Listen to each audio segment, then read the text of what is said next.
عمران صاحب اس دن میں نے ایک بیان دیا، میں اس پہ تھوڑا رنجیدہ ہوں اگر عمران صاحب کا دل دکھا۔ میرا متن یہ تھا، ان کی ذاتی زندگی پہ مجھے اٹیک نہیں کرنا چاہیے تھا کیونکہ میں ان کی روحانیت نے مجھے ایک میسج دیا۔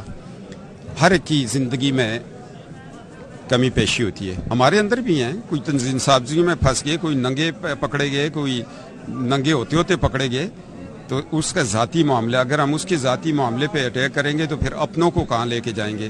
گاند ہر طرف ہے بھائی صاحب، مقابلہ سیاست کا سیاست سے دینا چاہیے۔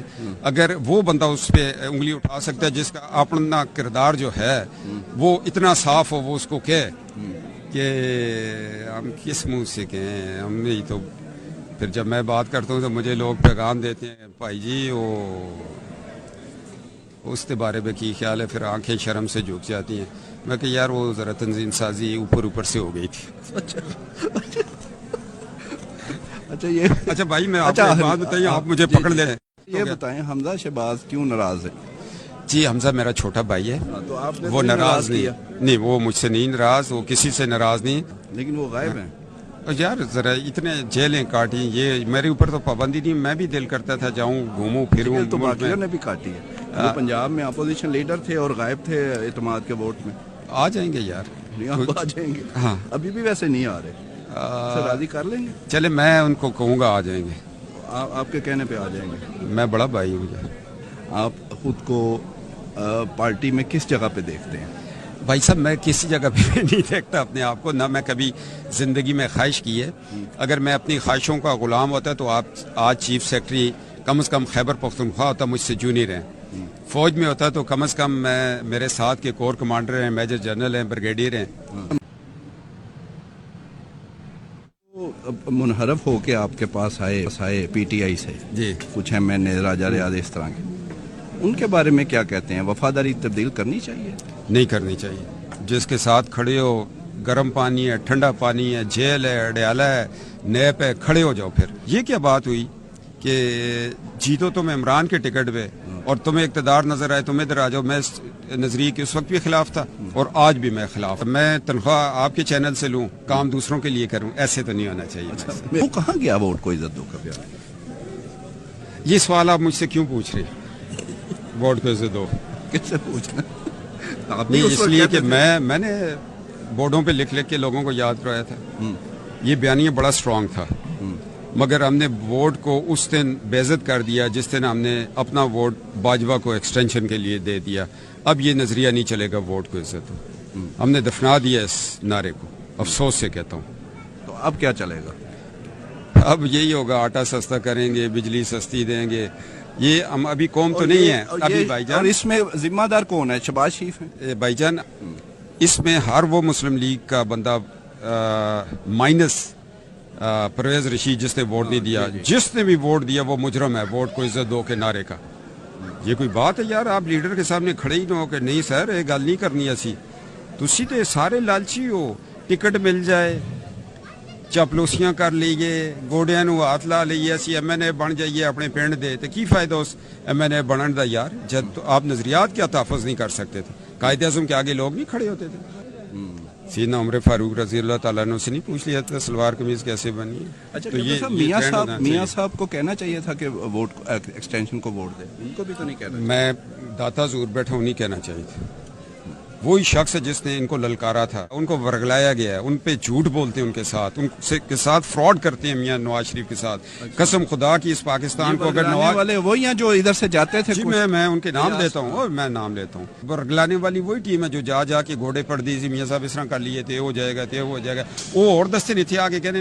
جو بھی ہے وہ نواز شریف صاحب کو بتانا چاہیے کس نے یہ غلط فیصلہ کروایا۔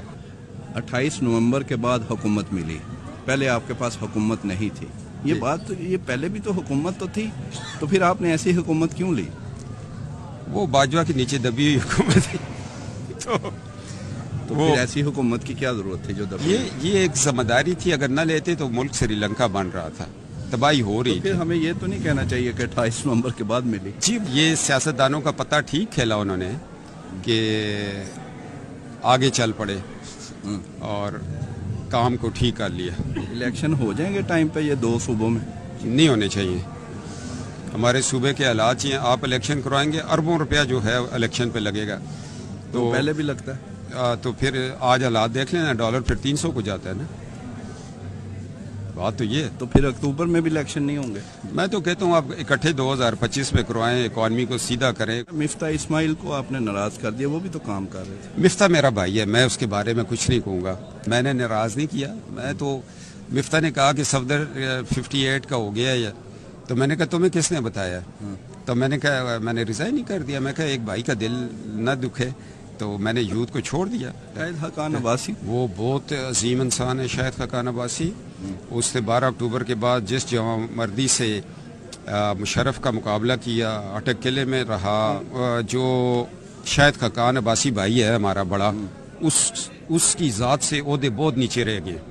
اس کو عہدوں کی ضرورت ہی نہیں ہے. وہ اپنی ذات میں ایک لیڈر ہے اور وہ عہدے تقسیم کرنے والا ہے. عمران صاحب, اس دن میں نے ایک بیان دیا, میں اس پہ تھوڑا رنجیدہ ہوں. اگر عمران صاحب کا دل دکھا, میرا متن یہ تھا, ان کی ذاتی زندگی پہ مجھے اٹیک نہیں کرنا چاہیے تھا, کیونکہ میں ان کی روحانیت نے مجھے ایک میسج دیا.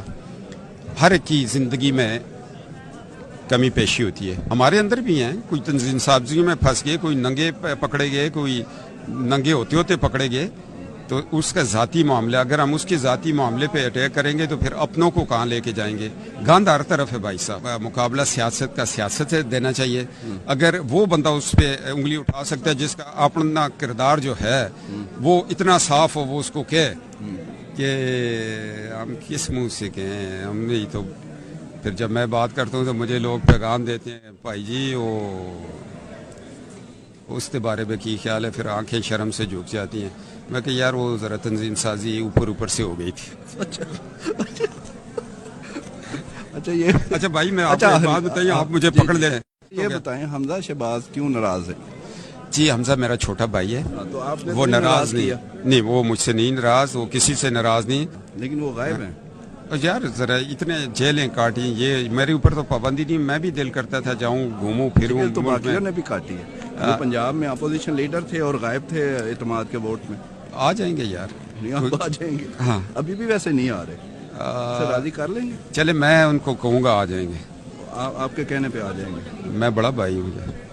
آپ خود کو پارٹی میں کس جگہ پہ دیکھتے ہیں؟ بھائی صاحب, میں کسی جگہ پہ نہیں دیکھتا اپنے آپ کو, نہ میں کبھی زندگی میں خواہش کی ہے. اگر میں اپنی خواہشوں کا غلام ہوتا تو آپ آج چیف سیکرٹری کم از کم خیبر پختونخوا ہوتا, مجھ سے جونیئر ہیں. فوج میں ہوتا تو کم از کم میرے ساتھ کے کور کمانڈر ہیں, میجر جنرل ہیں, بریگیڈیئر ہیں.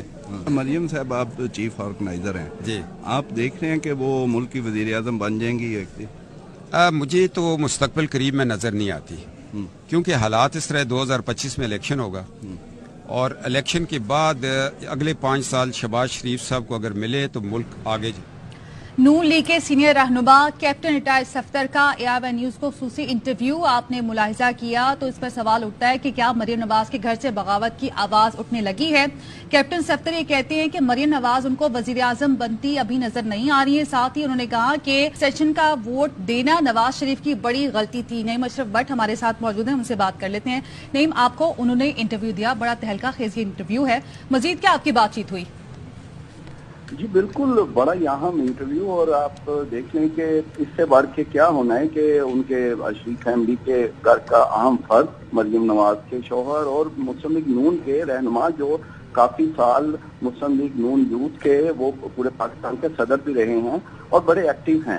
ایکچولی یہ ہمیں داتا دربار لاہور میں رات کو عشاء کے نماز کے بعد وہاں پر یہ آئے, اور وہاں پر ان کا ہم نے انٹرویو کیا. اور یہ شاید وہ ایک بڑی ہستی کا کہہ لے کہ فیض تھا کہ وہاں پر بالکل سیدھی باتیں انہوں نے کی, سچ بولے, اور ہم یہ کہہ سکتے ہیں کہ بالکل بغاوت کا